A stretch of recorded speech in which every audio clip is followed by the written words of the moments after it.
So this is a quick overview of the FX Revit integration beta version. So we have a simple Revit model here. We've added some additional external tools. It's a very simple interface at the moment. It will be quite simple anyway, but at the moment we're just doing by code numbers. So the first thing is we can actually publish this onto the web. So we just choose 0 for publish it out quite quick, go into the web, and we can see that if we want to make a change, if I just go in here and make a change to that, do that again just to demonstrate it's actually updating. 0 for publish that, go back into the web. As soon as we refresh, we've got a new model. Okay, so we're publishing out obviously architectural data. We are also publishing location information.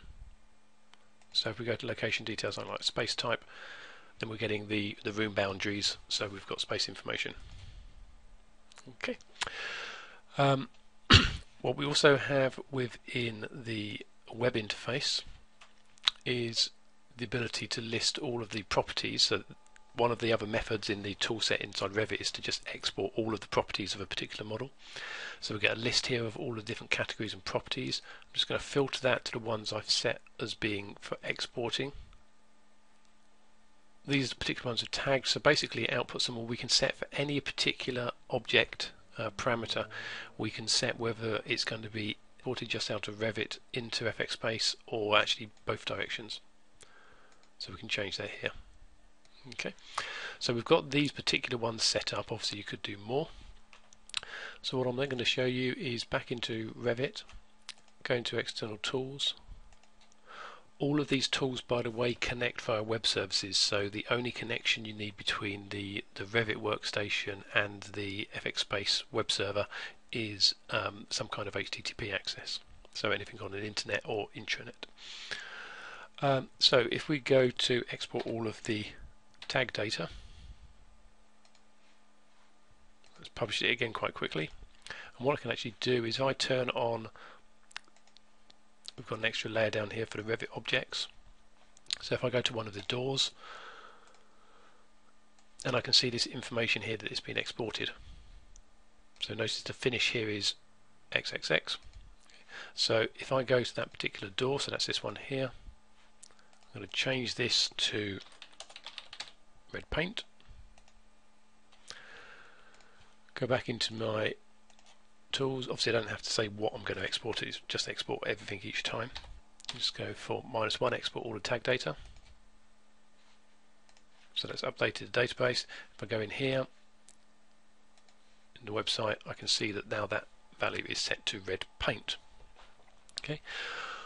What I can also do though is some of these values are actually set as being bidirectional. So for example, I could change the mark to, rather than 1, I can call it 1x. And I can save that here.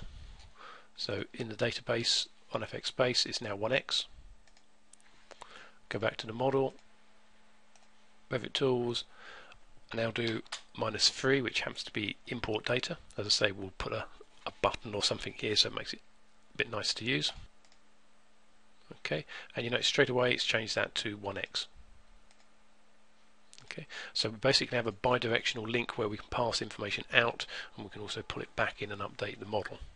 Okay, what we've also done in FX is all of this data is held as metadata thanks to the object, which makes it completely variable, so we don't have to start messing around with database structures. But if I look at here, I've added as part of the metadata, so this is just for demonstration purposes, I've added a status. So we've got a status with a pull down options of not started, in progress or complete. All of this interface can be configured in terms of obviously which properties we're talking about, but also what the values are. So we can have a database selection, we can have a standard lookup, yes, no, text box, whatever. So we have lots of functionality there. So if I'm going to change this to in progress, save that.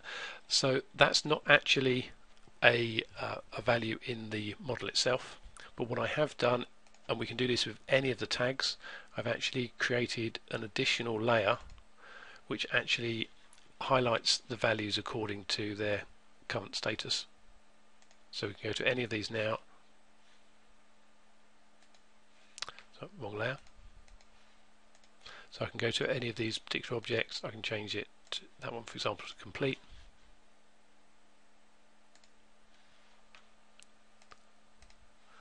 And we can color code. We can also filter the layers. That's standard FX-based functionality anyway, so we could show you a layer with just the filtered objects on, showing just the ones that are in progress or complete or whatever. And again, standard FX-based functionality on any object.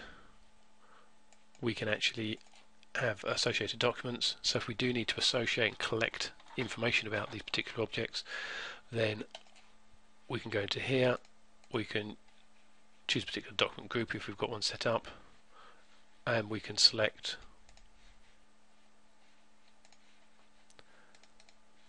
a standard document.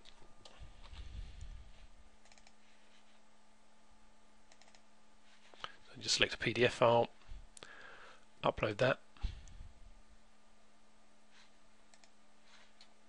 So we have a document associated to this particular item. So basically we can bidirectional link with Revit, we can visualize the data, and we can also store additional data or additional documentation against any Revit object.